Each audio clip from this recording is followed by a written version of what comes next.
Now students, today we will do back exercise of lesson 2.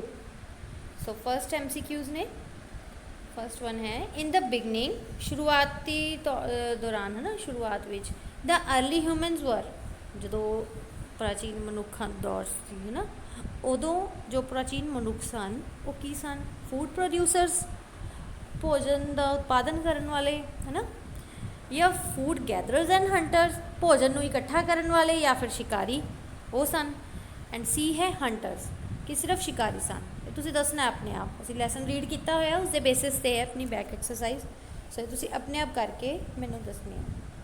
Second है the evolution of Mankind started in the it मीनस कि जो मनुੱਖ जाति का विकास कदों शुरुआत होया सी उसका मनुੱਖ जाति का विकास होने की शुरुआत कदों हुई सी पेलियोलिथिक एज दे विच पुरातत्व स्टोन एज का जोड़ा फस्ट वाला युग है ना अपना शुरुआती दौर कह सकते हैं आप पेलियोलिथिक एज उस समय मेजोलिथिक एज यानी कि विचकारला समा जो स्टोन एज का उस समय का उस युग का है ना विचकारला जो समा सी उस समय हुई सी या फिर नियोलिथिक एज के विच होया सी।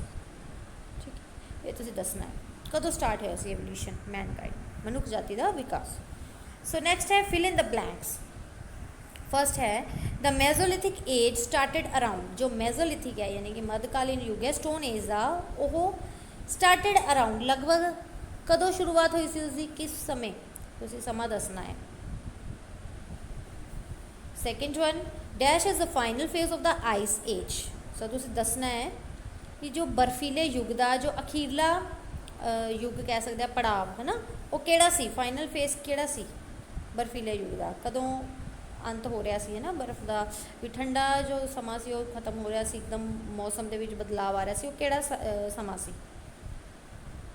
सो थर्ड वन है dash are the tools which develop during the Mesolithic age so mesolithic age के असीं पढ़िया सी कुछ टूल्स डिवेलप किए गए सन है ना उस समय सो उन्होंने एक नेम सी तो तुसीं वो नेम दसना है इत्थे और टूल्स का की नेम से उन्होंने की कहा जाता सी जिहड़े संद सन है ना उन्होंने की कहा जाता सी मेजोलिथिक एज दौरान जो हुए ने डिवेलप हुए ने उन्होंने की कहते हैं।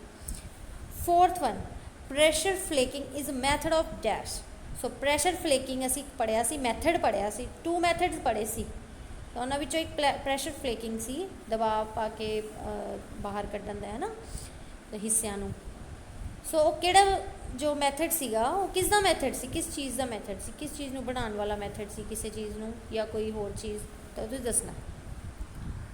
सो नैक्सट है right T for true and F for false statements so true और false statements ने फर्स्ट है early humans led a lonely life जो प्राचीन मनुੱਖ सीगे वो इकल्लियां जीण वाली जिंदगी जींदे सी ना इकल्ले ही रहिंदे सन तुसीं दसना है ट्रू है या फॉल्स है स्टेटमेंट जो है भी इकल्ले ही रहिंदे सन वो कि यह ट्रू है या फॉल्स है।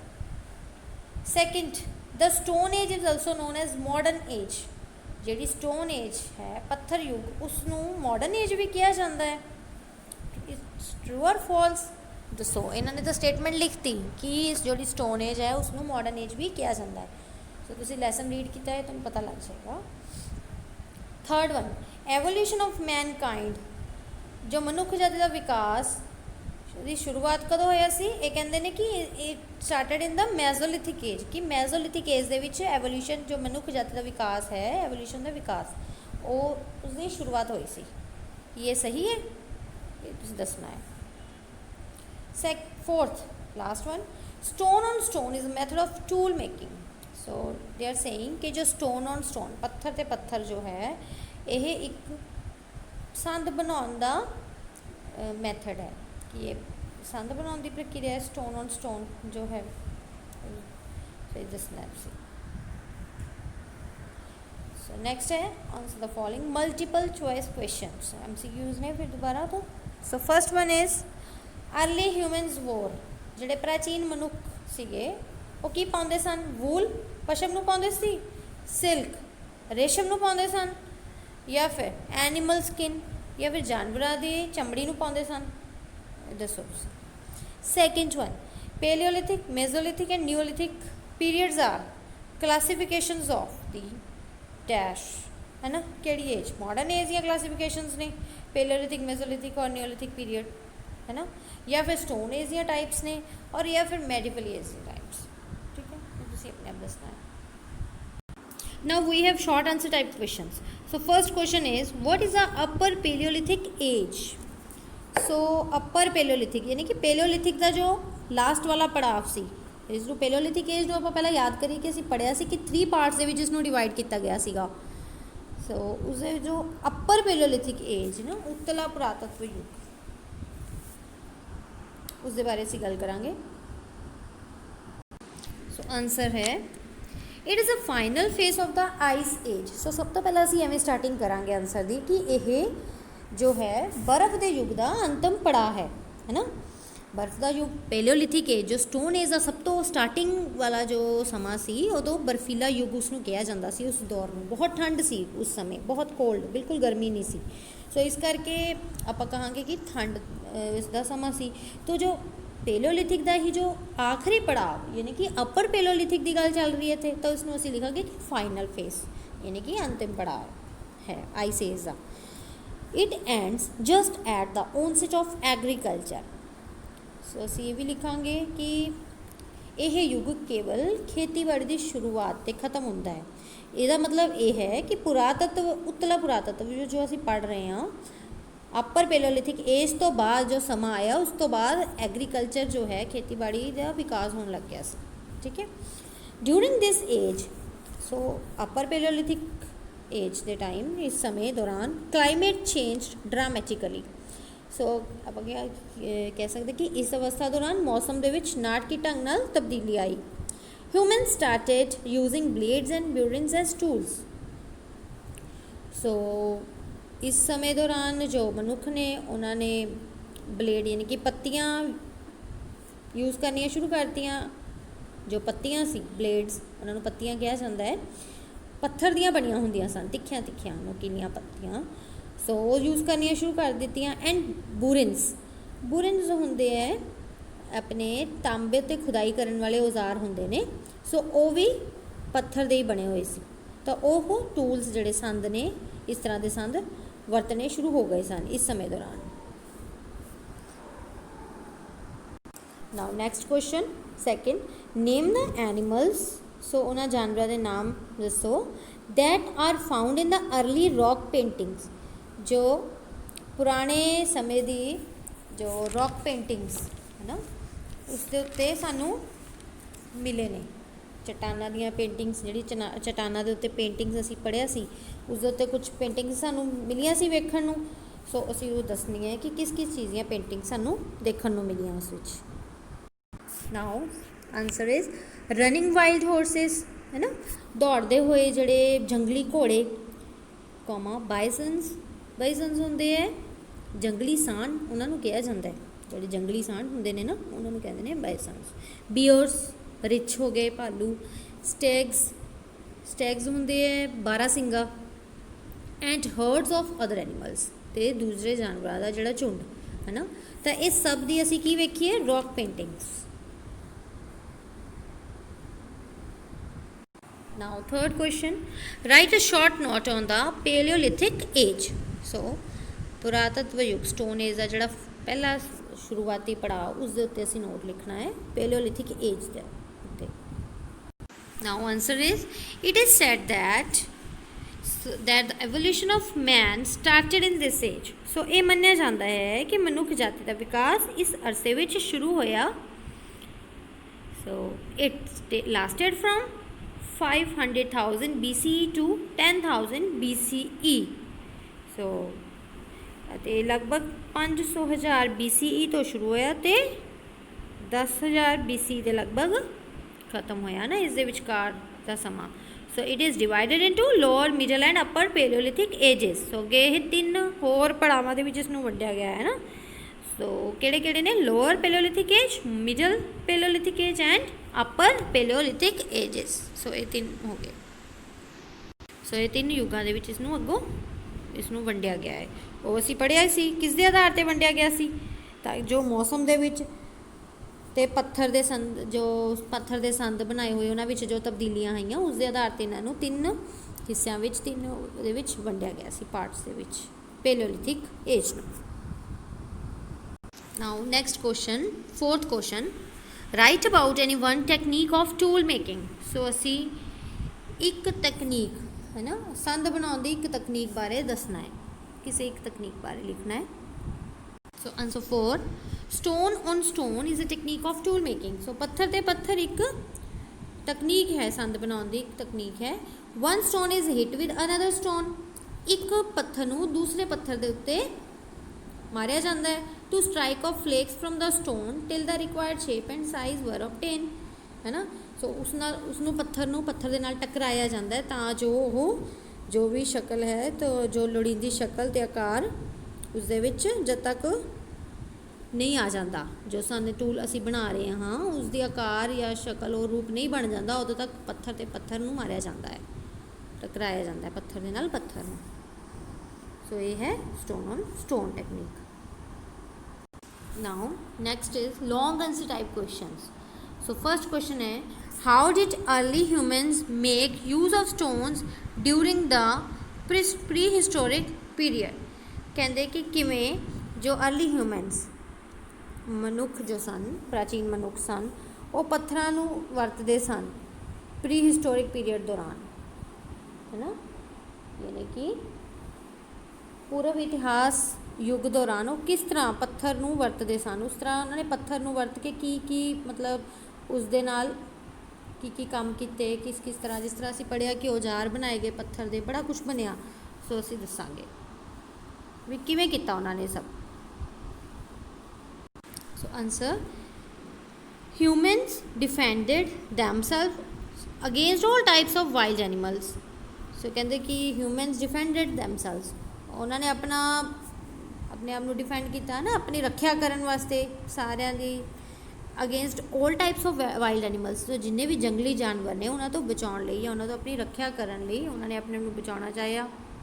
सो किस तरह बचाना चाहया, बाय यूजिंग स्टोन्स, पत्थरां नूं यूज़ करके, है ना, पत्थरां नूं उन्हां दे वरत के पत्थरां नूं किस तरह नाल, by attaching them to the handles of bones और वुड, एक लक्कड़ के हिस्से दे नाल, है ना, उन्हां दा जो हैंडल है, जो मेन तिखा हिस्सा है उसनों एक लक्कड़ दे नाल, एक गट्ठ नाल बन के, एक लाठ नाल बन के, and by making weapons in the form of spears और एरोज, ते या फिर उन्होंने हथियार बनाए स्पीयर्स ते एरोज दे फॉर्म दे विच, है ना, एरोज यानी कि तीर बना के ते स्पीयर्स बना के, जिस तरह के बरछे होंदे ने ना, सो उस तरीके नाल बरछे ते वो बना के उन्होंने अपने आप नूं डिफेंड करना शुरू किया, जिस करके उन्होंने बचा अपने रक्षा वास्ते ही उन्होंने ये हथियार बनाने पे। सो इस तरह उन्होंने पत्थर नूं ही वरत के, पत्थर तो ही हथियार बनाए। They hunted animals with stones, वो जो हुण जानवरों का शिकार करते सी वो भी पत्थर दे वरतों करके ही करते सी, है ना, पत्थरां दे नाल ही पत्थर मार मार के ही शिकार करते सी जानवरों का। Stones were used to remove the skin of animals. हुण देखो जिहड़े पत्थर ने वो किस तरह यूज़ होए, उन्होंने किस तरह यूज़ हुई पत्थर की, तो उन्होंने जानवरों का जो हो गए अपने एनीमल्स की जी स्किन होंगी है ना, जानवरों की जो स्किन चमड़ी है उन्होंने उखाड़न लई, जिवें वो शिकार कर लेंदे सी जानवरों का, फिर वो खांदे भी तो सीगे, उन्हों का मांस खांदे सी, तो किस तरीके नाल उन्हों की चमड़ी नूं उधेड़दे सीगे, तो उन्होंने पत्थर तो ही संद बनाया सी कोई इस तरह का, है ना, एक नाइफ की तरह संद बनाया सी जो उन्होंने चीरन के काम आंदा सी। सो इस तरीके नाल स्टोन्स ही उन्होंने यूज़ आए। कट मीट, तो असी पढ़िया सी जिस तरह उन्होंने पत्थर तो कुहाड़ियाँ बनाइया, है ना, सो उस कुहाड़ी नाल वो मीट नूं, मांस नूं तोड़ते सन, एंड बोन्स अते हड्डियां नूं भी तोड़ते सन। सो इन्ने तिखे औजार बना लए सन उन्होंने पत्थर तो। So stones were also use to cut trees and clear forest. अते हुण जिहड़े पत्थर हैं, हुण पत्थर नूं आपां इसे तरीके नाल तां नहीं आपां यूज़ कर सकते, फिर पत्थर तो ही उन्होंने हथियार बनाए, संद बनाए, इस तरीके के संद बनाए, हथौड़े बनाए, हैमर बनाए, है ना, हैमर भी बनाए, कुहाड़े बनाए, एक्सिस बनाइया। सो उस तरीके नाल वो अगों किस काम आईयां उन्होंने पत्थर के रूप दे विच एक्स बना के उही कुहाड़ी जो है ट्रीज़ नूं कट्टन दे काम आईयां, एंड क्लीयर फॉरेस्ट ते जंगलों नूं वो साफ कर देंदे सन। They depended on stones for their survival, वो हर काम लिए ही आप कह सकते हैं जीवन लिए वो पत्थर के उत्ते ही निर्भर हो गए सन पूरी तरह ना। नैक्सट क्वेश्चन है, how did changes in the environment, कहते किस तरह नाल किवें जो मौसम के बदलाव आया, चेंजिस आईयां, है ना, चेंज होंदा रहा मौसम, influence the development of early humans. So ਉਸਨੇ ਕਿਸ ਤਰੀਕੇ ਨਾਲ ਆਪਣੇ ਜੋ ਪ੍ਰਾਚੀਨ ਮਨੁੱਖ ਨੇ ਉਹਨਾਂ ਦੇ ਵਿਕਾਸ ਦੇ ਵਿੱਚ ਪ੍ਰਭਾਵ ਪਾਇਆ, ਕਿਸ ਤਰੀਕੇ ਨਾਲ, ਜਿਵੇਂ ਜਿਵੇਂ ਮੌਸਮ 'ਚ ਤਬਦੀਲੀ ਆਈ ਤਾਂ ਉਹਨਾਂ ਦੇ ਵਿਕਾਸ ਦੇ ਵਿੱਚ ਵੀ ਪ੍ਰਭਾਵ ਪੈਂਦਾ ਰਿਹਾ, ਅਤੇ ਉਹ ਕਹਿੰਦੇ ਕਿਸ ਤਰ੍ਹਾਂ ਪਿਆ। ਸੋ ਅਸੀਂ ਦੱਸਦੇ ਹਾਂ ਹੁਣੇ। So answer is the climate of the world changes around 12,000 years ago, ਹੈ ਨਾ। ਸੋ ਜਿਵੇਂ ਸਾਨੂੰ ਪਤਾ ਹੈ ਕਿ ਦੁਨੀਆ ਦੇ ਮੌਸਮ ਦੇ ਵਿੱਚ ਲਗਭਗ 12,000 ਸਾਲ ਪਹਿਲਾਂ ਬਦਲਾਵ ਆਇਆ। It became warm from cold. So ਇਹ ਠੰਡੇ ਤੋਂ ਇੱਕਦਮ ਗਰਮ ਹੋ ਗਿਆ। ਡਿਊ ਟੂ ਵਾਰਮਥ, है ना, गरमैश होने करके grasslands developed and so the number of animals that survived on grass also increase. So कहते कि ज़्यादा मतलब जिमें जिमें गर्मी आने लग गई तो जोड़े घाह के मैदान से, है ना, उन्होंने वाधा होने लग गया, विकास होने लग गया। तो सो द नंबर ऑफ एनिमल्स, तो जो गिनती के वो जानवर दैट सर्वाइव्ड ऑन ग्रास, जोड़े कि घाह ते ही निर्भर करते सन, आल्सो इनक्रीज्ड, ਜਿਹੜੇ ਕਿ ਘਾਹ ਖਾ ਕੇ ਹੀ ਆਪਣਾ ਗੁਜ਼ਾਰਾ ਕਰਦੇ ਸੀ, ਉਹਨਾਂ ਜਾਨਵਰਾਂ ਦੇ ਵਿੱਚ ਵੀ ਵਾਧਾ ਹੋ ਗਿਆ। ਹੰਟਰਸ of these animals followed them, ਜਿਹੜੇ ਇਹਨਾਂ ਜਾਨਵਰਾਂ ਦਾ ਸ਼ਿਕਾਰ ਕਰਨ ਵਾਲੇ ਸਨ ਸ਼ਿਕਾਰੀ, ਉਹ ਵੀ ਉਹਨਾਂ ਦਾ ਪੂਰਾ ਪਿੱਛਾ ਕਰਦੇ ਸਨ। They learned about their breeding season and food habits.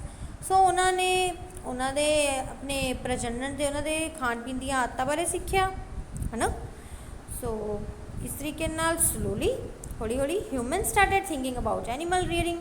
ਸੋ ਇਸੇ ਤਰੀਕੇ ਉਹਨਾਂ ਨੇ ਇਹਨਾਂ ਜਾਨਵਰਾਂ ਨੂੰ ਖੁਦ ਪਾਲਣ ਬਾਰੇ ਸੋਚਿਆ, ਫਿਰ ਸੋਚਣ ਲੱਗੇ ਵੀ ਅਸੀਂ ਇਹਨਾਂ ਜਾਨਵਰਾਂ ਨੂੰ ਜੇ ਖੁਦ ਪਾਲ ਲਈਏ, ਹੈ ਨਾ। Grain bearing grasses started growing naturally in some parts. So ਇਸ ਸਮੇਂ ਦੌਰਾਨ ਕੀ ਹੋਇਆ, ਜੋ ਘਾਹ ਦੇ ਉੱਤੇ ਕੁਛ ਅਨਾਜ ਜਿਸ ਤਰ੍ਹਾਂ ਦਾਣੇ ਉਗਣ ਲੱਗ ਗਏ, ਹੈ ਨਾ, ਇਹ ਉਗਣ ਲੱਗ ਪਏ ਘਾਹ ਦੇ ਉੱਤੇ ਹੌਲੀ ਹੌਲੀ ਕਈ ਪਾਰਟਸ ਦੇ ਵਿੱਚ। ਆਪਾਂ ਜਿਵੇਂ ਇਸ ਤਰ੍ਹਾਂ ਪੜ੍ਹਿਆ ਸੀ, ਉਪ ਮਹਾਦੀਪ ਦੇ ਕੁਝ ਹਿੱਸਿਆਂ ਦੇ ਵਿੱਚ ਹੋਇਆ ਸੀ ਵੀ ਹਰੇ ਭਰੇ ਘਾਹ ਕੁਦਰਤੀ ਤੌਰ 'ਤੇ, है ना, इस समय दौरान वधन लग पे। So humans learn to collect and use them as food. So इस तरीके नाल इंसानां ने अपने मनुख ने दाणियां नूं इकट्ठा किया, ने भोजन के तौर पर इन्हां नूं इस्तेमाल किया, है ना। They learned to grow plants and to settle down in one place. So इस तरीके नाल उन्हां नूं की सिक्ख्या, टू ग्रो प्लांट्स यानी कि पौदिਆਂ ਨੂੰ ਉਗਾਉਣ ਬਾਰੇ ਸਿੱਖਿਆ, and to settle down in one place. ਅਤੇ ਫਿਰ ਉਹਨਾਂ ਨੇ ਕੀ ਸੋਚ ਲਿਆ, ਪਹਿਲਾਂ ਤਾਂ ਉਹ ਨੋਮੈਡਿਕ ਲਾਈਫ ਜਿਉਂਦੇ ਸਨ ਨਾ, ਟੱਪਰੀਵਾਸੀ ਦੀ ਤਰ੍ਹਾਂ ਇੱਕ ਥਾਂ ਤੋਂ ਦੂਜੀ ਥਾਂ ਚਲੇ ਜਾਂਦੇ ਸਨ। ਜਦੋਂ ਭੋਜਨ ਮੁੱਕ ਗਿਆ, ਖਾਣ ਪੀਣ ਨੂੰ ਕੁਛ ਨਾ ਬਚਿਆ, ਫਿਰ ਚਲੋ ਅਗਲੀ ਜਗ੍ਹਾ 'ਤੇ ਚਲੇ ਜਾਂਦੇ ਸੀ। ਫਿਰ ਉਹਨਾਂ ਨੇ ਸੋਚਿਆ ਕਿ ਅਸੀਂ ਇੱਥੇ ਹੀ ਰਹਿ ਕੇ ਇੱਕ ਤਾਂ ਜਾਨਵਰਾਂ ਦਾ ਪਾਲਣ ਪੋਸ਼ਣ ਕਰਾਂਗੇ, ਅਤੇ ਇੱਕੋ ਹੀ ਹੁਣ ਥਾਂ 'ਤੇ ਰਹਿ ਕੇ ਆਪਣਾ ਅਨਾਜ ਜੋ ਹੈ ਉਸਨੂੰ ਬੀਜਾਂਗੇ, ਨਾ, ਪਲਾਂਟਸ ਨੂੰ ਗਰੋ ਕਰਨਾ, ਕਿਸ ਤਰ੍ਹਾਂ ਪੌਦਿਆਂ ਨੂੰ ਉਗਾਉਣਾ ਉਹਨਾਂ ਨੇ ਸਿੱਖਿਆ। ਸੋ ਇਸ ਤਰੀਕੇ ਨਾਲ ਉਹਨਾਂ ਨੇ ਸੋਚ ਲਿਆ ਕਿ to settle down in one place, ਵੀ ਇੱਕੋ ਹੀ ਥਾਂ 'ਤੇ ਹੁਣ ਰਹਿ ਕੇ ਅਸੀਂ ਇਹ ਸਭ ਕੰਮ ਕਰੀਏ, ਕਿ ਸਾਨੂੰ ਇੱਧਰ ਅਤੇ ਉੱਧਰ ਜਾਣ ਦੀ ਜ਼ਰੂਰਤ ਨਹੀਂ। ਇਸ ਤਰੀਕੇ ਨਾਲ ਵਾਤਾਵਰਨ ਦੀ ਇਸ ਤਬਦੀਲੀ ਦੇ ਨਾਲ ਉਹਨਾਂ ਦੇ ਵੀ ਵਿਕਾਸ ਦੇ ਵਿੱਚ ਇਸ ਤਰੀਕੇ ਨਾਲ ਕਾਫੀ ਬਦਲਾਵ ਆ ਗਿਆ। Next question third, why was the discovery of fire. ਕਹਿੰਦੇ ਕਿਉਂ ਵੀ ਜੋ ਅੱਗ ਦੀ ਜੋ ਖੋਜ ਹੈ ਕੰਸੀਡਰਸ ਐਨ ਇੰਪੋਰਟੈਂਟ ਅਚੀਵਮੈਂਟ, ਇੱਕ ਬਹੁਤ ਹੀ ਵੱਡੀ ਜਿਸ ਤਰ੍ਹਾਂ ਅਚੀਵਮੈਂਟ ਪਾ ਲਿੱਤੀ ਜਾਂਦੀ ਹੈ ਨਾ, ਜਾਂ ਬਹੁਤ ਹੀ ਵੱਡੀ ਖੋਜ ਦੀ ਤਰ੍ਹਾਂ ਉਸਨੂੰ ਕਿਉਂ ਕਿਹਾ ਗਿਆ। Third answer is the discovery of fire, ਜੋ ਕਿ ਅੱਗ ਦੀ ਖੋਜ ਹੈ, ਪ੍ਰੂਵਡ ਐਨ ਇੰਪੋਰਟੈਂਟ ਅਚੀਵਮੈਂਟ। ਸੋ ਉਸ ਚੀਜ਼ ਨੇ, ਅੱਗ ਦੀ ਜੋ ਖੋਜ ਨੇ ਇਹ ਪ੍ਰੂਵ ਕਰ ਦਿੱਤਾ, ਇਹ ਦਿਖਾ ਦਿੱਤਾ ਕਿ ਇੱਕ ਬਹੁਤ ਹੀ ਮਹੱਤਵਪੂਰਨ ਅਚੀਵਮੈਂਟ ਹੈ। ਕਿਉਂਕਿ because man could now keep himself warm in the cold, ਕਿਉਂਕਿ ਇਸ ਤਰੀਕੇ ਨਾਲ ਕੀ ਹੋ ਸਕਿਆ ਕਿ ਜੋ ਮੈਨ ਹੈ, ਮਨੁੱਖ ਹੈ, ਉਸਨੇ ਆਪਣੇ ਆਪ ਨੂੰ ਸਰਦੀ ਦੇ ਵਿੱਚ, ਹੈ ਨਾ, ਆਪਣੇ ਆਪ ਨੂੰ ਕੀਪ ਹਿਮਸੈਲਫ ਵਾਰਮ, ਆਪਣੇ ਆਪ ਨੂੰ ਉਹ ਗਰਮ ਰੱਖਣਾ ਸਿੱਖ ਗਿਆ, ਵੀ ਆਪਣੇ ਆਪ ਨੂੰ ਕਿਸ ਤਰ੍ਹਾਂ ਆਪਣੇ ਸਰੀਰ ਨੂੰ ਠੰਡ ਤੋਂ ਬਚਾਉਣਾ ਹੈ, ਇਹ ਸਿੱਖ ਲਿਆ ਸੀ ਉਹਨੇ। ਹੀ ਯੂਜ਼ਡ ਫਾਇਰ, ਉਸਨੇ ਅੱਗ ਦੀ ਵਰਤੋਂ ਕਰਨੀ ਸ਼ੁਰੂ ਕੀਤੀ, ਕਿਸ ਤਰ੍ਹਾਂ, ਟੂ ਸਕੇਅਰ ਅਵੇ ਵਾਈਲਡ ਐਨੀਮਲਸ, ਕਿ ਜੋ ਜੰਗਲੀ ਜਾਨਵਰ ਨੇ ਉਹਨਾਂ ਨੂੰ ਦੂਰ ਭਜਾਉਣਾ, ਹੈ ਨਾ, ਉਹਨਾਂ ਨੂੰ ਡਰਾਉਣ ਲਈ ਵੀ ਅੱਗ ਦੀ ਵਰਤੋਂ ਕਰਨਾ, ਮਤਲਬ ਇੱਥੇ ਵਰਤੋਂ ਕੀਤੀ ਉਹਨਾਂ ਨੇ। So he discovered that raw flesh tasted better and grow faster when heated on fire and learned cooking. So ਉਹਨਾਂ ਨੇ ਇਸ ਤਰ੍ਹਾਂ ਹੋਰ ਕੀ ਸਿੱਖਿਆ ਕਿ ਜਿਸ ਤਰ੍ਹਾਂ ਕਿ ਇੱਕ ਤਾਂ ਉਹਨਾਂ ਨੇ ਇਹ ਸਿੱਖਿਆ ਕਿ ਜੋ ਮੀਟ ਉਹ ਖਾਂਦੇ ਨੇ, ਹੈ ਨਾ, ਜਾਨਵਰਾਂ ਦਾ ਜੋ ਮਾंस ਖਾਂਦੇ ਸੀ, ਹੈ ਨਾ, ਉਹ ਹੋਰ ਵੀ ਉਹਨਾਂ ਨੂੰ ਸਵਾਦ ਲੱਗਣ ਲੱਗ ਪਿਆ ਸੀ। ਕਿਸ ਤਰ੍ਹਾਂ ਪਹਿਲਾਂ ਤਾਂ ਉਹ ਇਸ ਤਰ੍ਹਾਂ ਹੀ ਖਾ ਜਾਂਦੇ ਸੀ ਕੱਚਾ ਹੀ, ਪਰ ਜਦੋਂ ਉਹਨਾਂ ਨੇ ਅੱਗ ਦੀ ਖੋਜ ਕਰ ਲਈ ਤਾਂ ਉਹਨਾਂ ਨੇ ਜਾਨਵਰਾਂ ਦੇ ਮਾंस ਨੂੰ ਪਕਾ ਕੇ ਵੇਖਿਆ ਤਾਂ ਉਹਨਾਂ ਨੂੰ ਹੋਰ ਵੀ ਸਵਾਦ ਲੱਗਿਆ, ਹੈ ਨਾ। ਤਾਂ ਇਟ ਫਲੈਸ਼ ਟੇਸਟਡ ਬੈਟਰ, ਹੁਣ ਹੋਰ ਵੀ ਸਵਾਦ ਲੱਗਣ ਲੱਗ ਪਿਆ ਸੀ। ਐਂਡ ਗ੍ਰਿਊ ਸੌਫਟਰ, ਅਤੇ ਬਹੁਤ ਹੀ ਸੌਫਟ ਹੋ ਜਾਂਦਾ ਸੀ, ਸੌਫਟ ਵੀ ਹੋ ਜਾਂਦਾ ਆਪਾਂ ਦੇਖਦੇ ਹਾਂ ਵੈਨ ਹੀਟਡ, ਹੈ ਨਾ, ਜਦੋਂ ਅੱਗ 'ਤੇ ਉਹਨੂੰ ਪਕਾਇਆ ਜਾਵੇ ਔਨ ਫਾਇਰ। ਸੋ ਇਸ ਤਰੀਕੇ ਨਾਲ ਉਹਨਾਂ ਨੇ ਕੁਕਿੰਗ ਵੀ ਸਿੱਖ ਲਈ ਸੀ। ਤਾਂ ਹੁਣ ਜਿਹੜੀ ਅਸੀਂ ਅੱਜ ਕੁਕਿੰਗ ਕਰ ਪਾ ਰਹੇ ਹਾਂ ਆਪਣੇ ਘਰਾਂ ਦੇ ਵਿੱਚ, ਅੱਗ ਦੇ ਨਾਲ ਹੀ ਕਰ ਪਾ ਰਹੇ ਹਾਂ। ਸੋ ਇਹ ਸਭ ਕਿੱਥੋਂ ਆਈ? ਇਹ ਅਰਲੀ ਮਨੁੱਖ ਦੁਆਰਾ ਹੀ ਖੋਜ ਹੋਈ ਹੈ ਨਾ, ਅਰਲੀ ਹਿਊਮਨਸ ਦੁਆਰਾ ਹੀ, ਜੋ ਪ੍ਰਾਚੀਨ ਮਨੁੱਖ ਉਹਨਾਂ ਨੇ ਹੀ ਖੋਜ ਕੀਤੀ ਸੀ ਅੱਗ ਦੀ। ਸੋ ਉਹਨਾਂ ਦੀ ਹੀ ਖੋਜ ਅੱਜ ਸਾਨੂੰ ਕਿੰਨਾ ਫਾਇਦਾ ਇਸ ਤਰੀਕੇ ਨਾਲ ਦੇ ਰਹੀ ਹੈ। ਸੋ ਇਸ ਤਰੀਕੇ ਨਾਲ ਇਹ ਪ੍ਰੂਵ ਹੋਈ ਹੈ, ਇੱਕ ਬਹੁਤ ਹੀ ਮਹੱਤਵਪੂਰਨ ਜੋ ਹੈ